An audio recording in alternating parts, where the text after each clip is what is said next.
One of the things that comes from Tolkien are challenges, and one of the challenges of Lord of the Rings is the thousands of horses that we had on screen.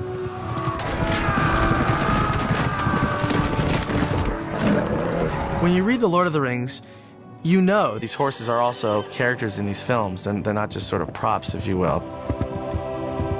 Anything from small moments to incredible large charges, horsework is found throughout the trilogy and is a major part of the making of these films.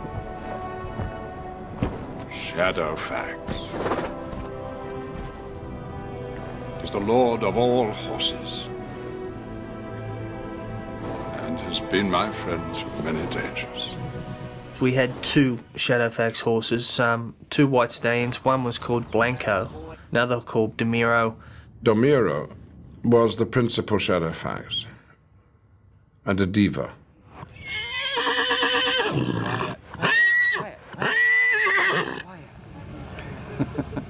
That's how he lets you know he's a stallion.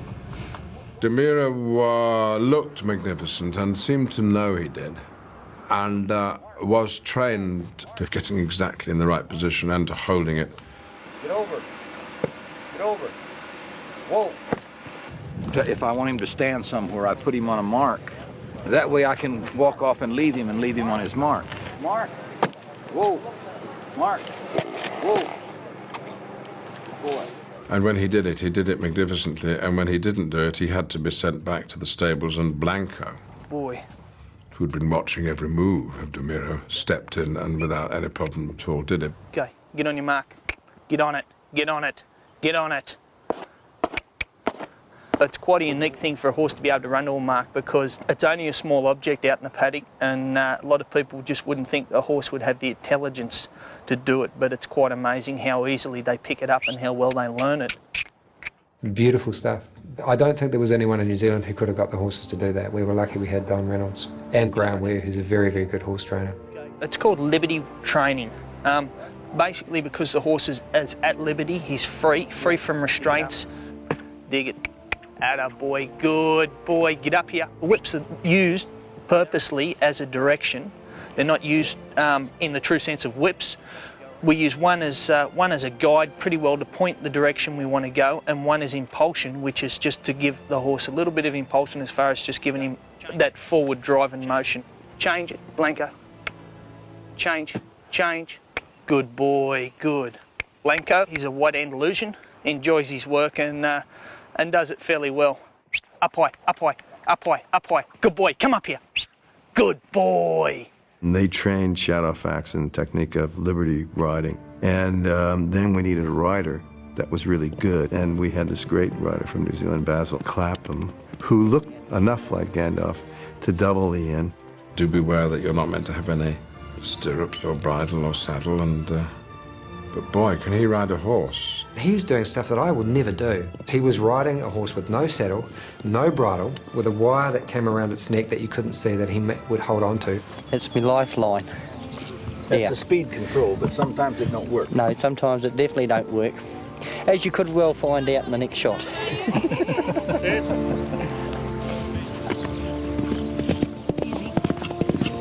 Basil had the hardest job of anybody in terms of horse work in this movie. I have a picture of him sitting in the lunch tent, looking so sad and so tired and so red-eyed. And people just see the movie and just say, wow, Gandalf, awesome, you know, but they don't realize what goes into something like that. We've just passed into the realm of Gondor! Preparing for all the battle scenes and everything was quite intense with the horse training. We get a horse on a film, we go through a desensitizing period, which is exposing the horse to all the different things that happen to him around a film set, and which is not so much everyday life. Well, we're using like blue tarps as like desensitizers and bags hanging down so that the horses just get used to the madness that happens on set.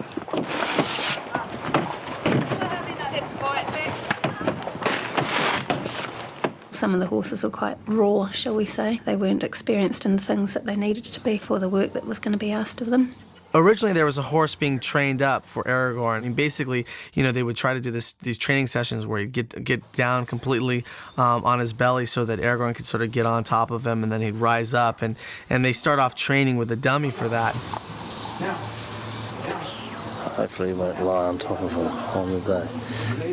We had to get rid of that horse for that specific role, and Uraeus was brought in and trained up and learned things very quickly.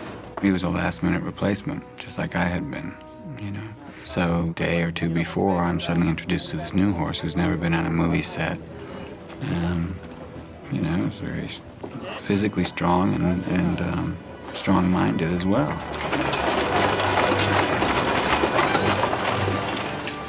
And he did kind of freak out the first day, you know. It was very difficult for him. You know, we got the shots, but I don't think he was very happy, and I felt bad about it, you know, for him, you know. Reminds you how solid the horses had to be for battle, you know. And he's going very well, very well. Like the second time we had to do something on film, he was really looking for the camera, it seemed like, and showing off and rearing and doing things, but in a more controlled way, which was great, but kind of surprised from not liking it at all the first time. The second time we couldn't get enough of it, and hated having any other horse between him and the camera. So. A funny thing, I actually wanted to get a camera and shoot a documentary of the horses and ask them what they thought about being on the film. I still think he likes the Kit Kats best, but he'll settle for toffee pops. It was kind of tricky not to treat these horses as being special and these ones not, because there were definite personalities. There was Florian, he was the white stallion, and he had a brood of black geldings. They were his brood, and whenever he was around them, he became incredibly, this is my brood, you know, these are my people, don't mess with them. He is special, and he knows he's special, you know, he's just, yeah, personality plus. Because he's a stallion as well, he's got a huge amount of presence, and I was just like, oh, look at that. The stallions we had to keep separate anyway because they hated each other. There was one day that Uraeus was really going crazy, and, you know, he ruined several takes, and then between takes I had to separate him. And it turned out there was a mare in season that he was trying to get to, but it's not just a question of wanting the girl, it's wanting to kill all the guys before getting to her. So we didn't know what was going on, and then they finally figured that out. Cut. You're gonna have to do that in coverage, Pete. At the end. You can't threaten them, you can't sort of plead with them. You can't start crying and hope that they feel some sympathy towards you. Can't do anything that they normally do with actors. With the actors, when it comes to horses, you've got guys like Vigo, who is a very capable horse person. Vigo put in so much effort to work with the horses, and he would come out earlier than what he was required. He'd come out, he'd go out and catch his own horse, bring it in and groom it, saddle it up, and we'd go for a ride. I've made a lot of friends in New Zealand, but I would say he's, without question, my best friend in New Zealand is this guy. Uraeus was a horse that Vigo spent a lot of time with because he wanted the bond between him and Brego to be something that you were able to sense on screen, and so the only way to really do that was for him to bond with the horse in real life. And I know that Vigo occasionally would go to the stables and actually sleep with the horse. I mean, you know, Vigo's pretty amazing like that. He could have been in a hotel, but he wanted this to be a very real relationship. Well, I was near the horses, but I didn't sleep with the horse, despite, you know, rumors to the contrary. Which I have a feeling that Dominic had his hand in spreading some of those. He put a lot of time in when we trained Brego to lay down and push for the two towers when Brego rescues Aragorn from the riverbank. I'll get over, you can roll me a little ways if you want. Okay. Even if he's trained to do that, he'll do one if we want, right? Oh yeah, for sure, yep. Okay. Head down, push. Head down, push, pushing, pushing, pushing, pushing, pushing, push, push, push, push, push, push, push. Attaboy, That's good. A good boy. Good. Good boy. He's very confident around them, very relaxed around them, so they respond really well to him. When he's on a horse, he just looks like he should be there, which is, yeah, I think it's really special. You know, not many people have that. Keep going, keep going. Those who had to do a lot of riding on camera, Carl Urban as Hammer and Bernard Hill as Theoden, Orlando Bloom as Legolas. We were able to do our own work because we worked hard at it. I came out 5 months before we started filming, and I was training like mad to do the horse riding and stuff, and I don't know, it's all come together here, which is amazing because we're in the horseman's country, you know. Getting really connected to the horse as well. I'm riding a guy called Percy, but it's nice that we've got a real connection now, and I feel like I can really ride him well because the elves are renowned for being, you know, excellent horsemen. He's one of the best horses on set. He's certainly the boy. He's a great rider. Couldn't do it without these animals. I think all the actors coped very well with the horses. It was good. I mean, I haven't really got any notes. I think it's you just working your way into it and then just do a couple more takes. It's getting good. Yep. It was kind of challenging, you know, because I hadn't done much horse riding before, but I sort of really have grown to love them. Those are beautiful animals. I really do love them, and you have to bond with each different animal because sometimes you'll get a different horse, and it's like being back at square one again. You know, they can be quite temperamental if they're having a bad day and they're getting their hooves and they're stamping them in the water, and you know. So, but no, I'm really enjoying working with them. They're fantastic. You know, we all got a lot of help. I mean, the horse department was very loyal, affectionate, and extremely helpful to the actors. Too long? No, they're about right. Are they? We're disturbingly familiar. Have the same kind of same measurements and everything. Bernard came up for a lot of lessons, mainly because he enjoyed it, not especially because he needed extra lessons, but he threw his heart into it. We put him on a horse called Hercules, which was a big grey Percheron cross horse. The horse had a really good temperament. You can't just take a horse out of a stable first thing in the morning, throw a saddle on it, and then get on and expect it to go galloping down the field. It just won't do it. So our social hours with the horses were as much to do with our appreciation of them rather than anything else, you know. Used to just love being with the horses. Spreading in fours, left, right. Where you going, Graham? Go wide. Bernard and Miranda are really good considering the amount of riding that they do and the amount of time that they get to spend riding. It's good that they are motivated to come and ride with us, spend time, and they have a genuine interest in the horses and they like doing it. Come on. Go, go, go, go. You're going to run out. My horse was Dublin.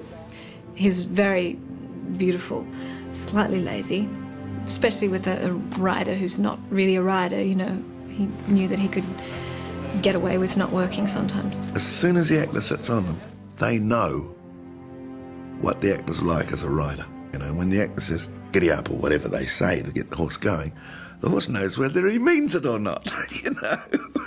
I could sit on this horse and give him, like, you know, gentle kicks and be like, "Hah! Hah!" And this horse would just be...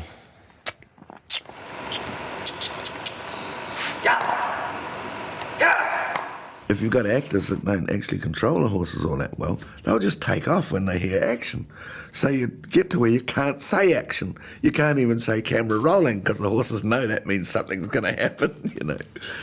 So they get to the point where Dave Norris would say, and Christmas trees, or, you know, they'd come up with all these funny little words that would be my cue, just to trick the horse so he wouldn't get too hyperactive and, you know, shoot off before the gun kind of thing. I'm not going to give an action call when we shoot this because Basil's on this lovely horse, Blanco, and we don't want to spook him. I know Bernard felt that the word action was just a curse, you know, for his horse. Every time they'd say it, he'd go berserk, you know. He's very self-willed. He now knows that when it's winding up for action and stand by, and he's up and jumping around. There was one day, I don't know if David Wenham remembers this, but we had him on a horse for this big charge going to Osgiliath. David wasn't a great rider. He's a great guy. And his horse took off on him. Jeff was filming and I was on my horse and he called action and I was pretty much out of the frame by the time the N on action had completed being called. And his horse just bolted. He just disappeared. He finished up 100 yards ahead of the rest. And there was David sitting there going, what do I do? You know, I can't stop it. I can't slow the horse down. Actually, the funniest thing, though, is that you'd want a shot, say, of David Wenham in foreground, big close-up, with the whole host galloping behind them. Well, you can't get that with them on a horse. So what we had was a 44-gallon drum bolted to the side of the car with a saddle on it and a bit of mane and stuff like that. And the actor would sit on this 44-gallon drum, pretending to ride a horse. The best direction that they can give people is, and I suppose we'll be cutting here, is make out as though you're actually having sex on the barrel. I'd say to David Wenham, fuck this horse, will you? The rushes of my particular bit on the barrel actually did look as though I was doing something to the barrel as opposed to riding the horse. Riding the barrel can tend to look like other activities. You have to be careful how you ride the barrel or people will watch and laugh, basically. It does look silly. And they had one on wheels too that they could push across the seat. It was such a hoot watching it, this stuff being filmed. You know, it makes you feel kind of foolish. You know, you're not delving into Shakespeare at this point. Let's be serious. Is this serious? This is making a movie here. 3, 2, 1, action. Let's go back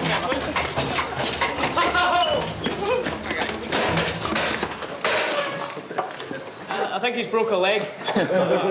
By the time we got to pickups for film 3, Richard Taylor and Steve Ingram collaborated on building a really sophisticated computer-controlled horse rig.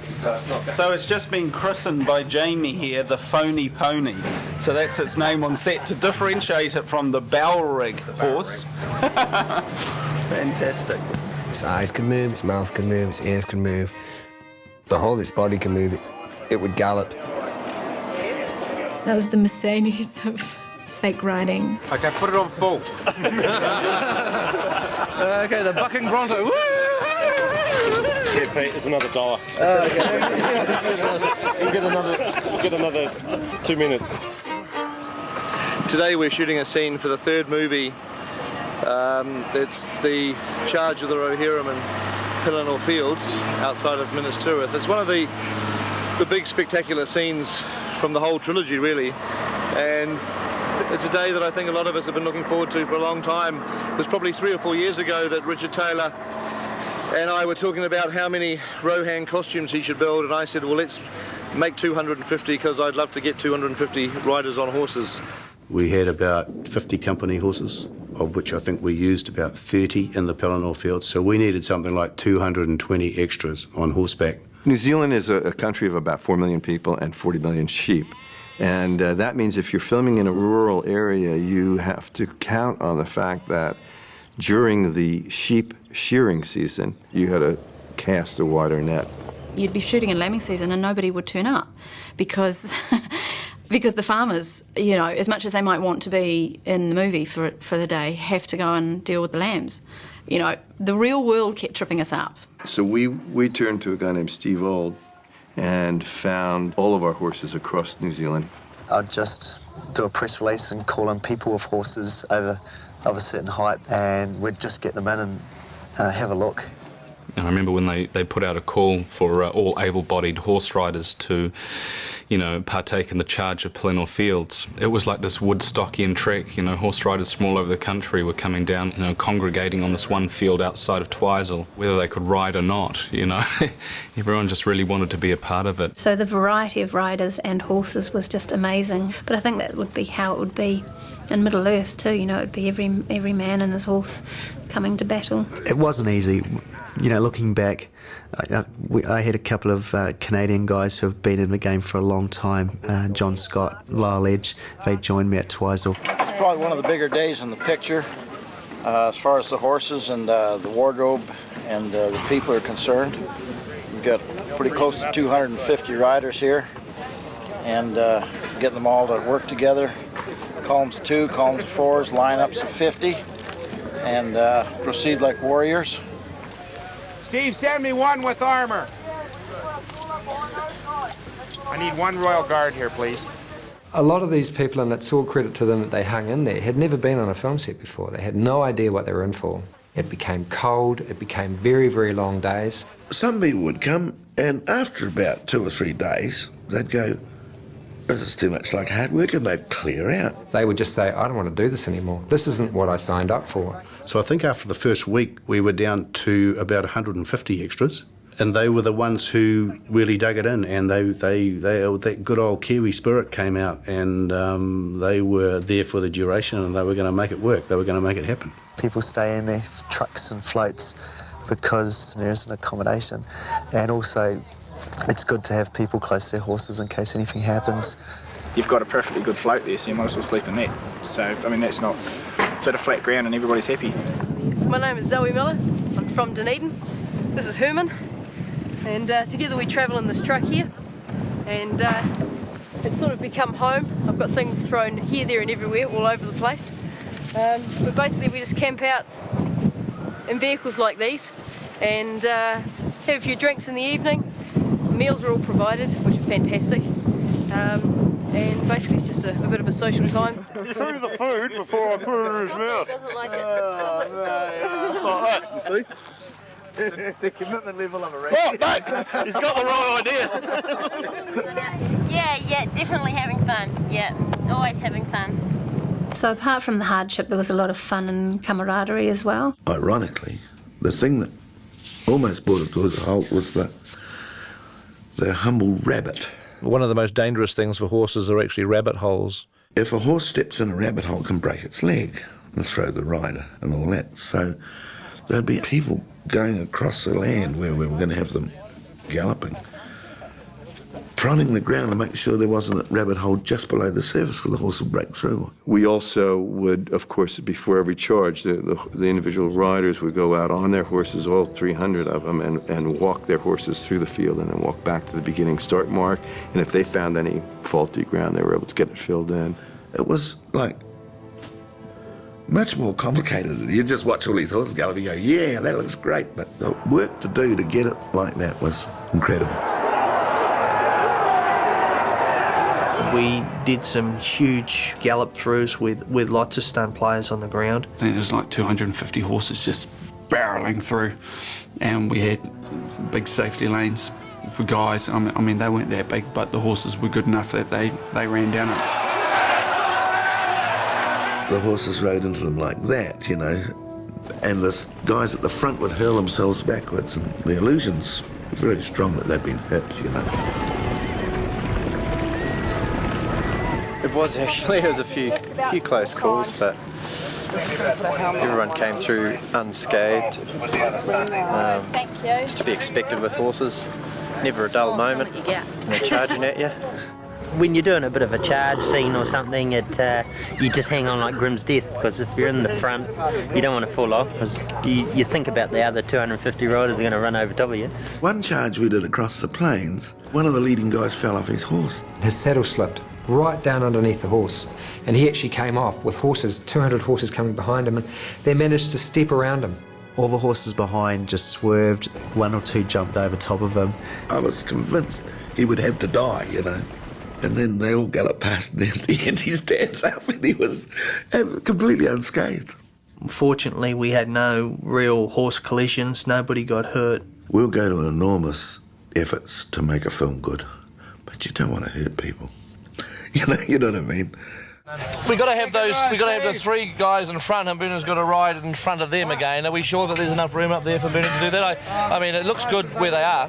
Bernard had come up with this idea of a sort of a ritualistic warrior kind of thing that the king would do with his frontline troops, which was riding along the front row, holding out his sword as they put their spears down and sort of rattling the sword along the shafts of the spears and creating this sound. I don't know, I thought, would it be great for the final kind of rousing battle thing for Pelennor Fields, you know? You can kind of just, if I could ride down the line of spears and all that kind of stuff. So I then began to sell it to Pete, and he bought it. So I had to learn how to ride to make it look good. Ride now! Ride for ruin! On the world's ending! 250 riders, you know, a lot of whom I knew. So I wasn't going to make a fool of myself. So that kind of spurred me on, really. He actually generated enough enthusiasm and enough power that we really thought we were doing it. And when he said charge and we're calling death, death, death, it was deafening.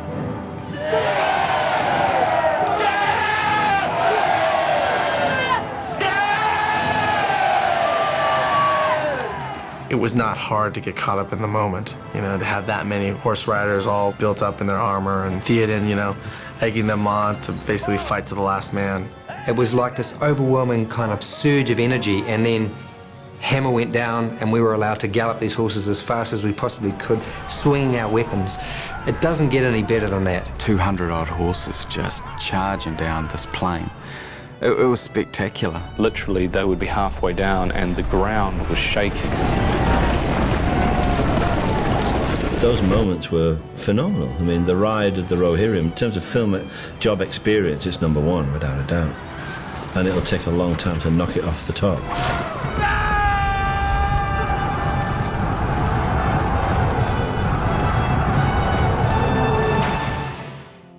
It's really hard when you go on a film and you purchase a horse and then train it and turn it from an average horse into something that's, you know, a highly trained film horse that's done a great job, and then at the end of the film have to walk away from it, you know, because you'll walk away with that sense that you may never see that horse again.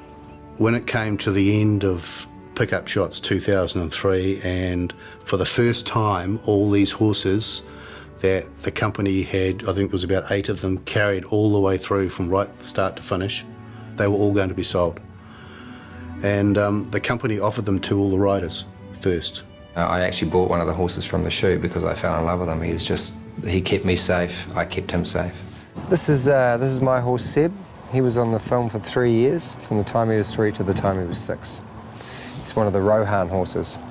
And Gondorian and whatever else. You come up and say hi to the camera.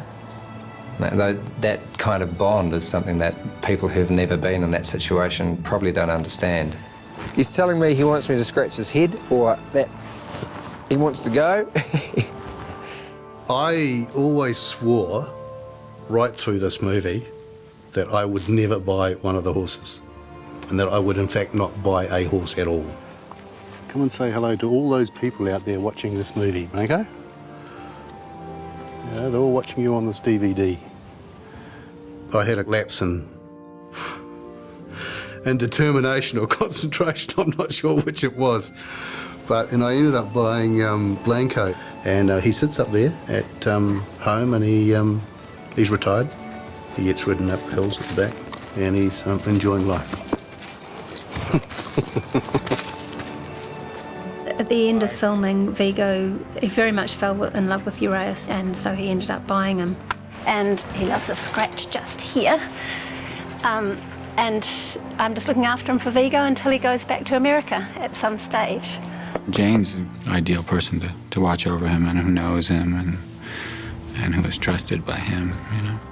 Vigo's one of those people who is really down to earth, and I know that he was amazed at Jane's riding on Florian and Jane Abbott's riding.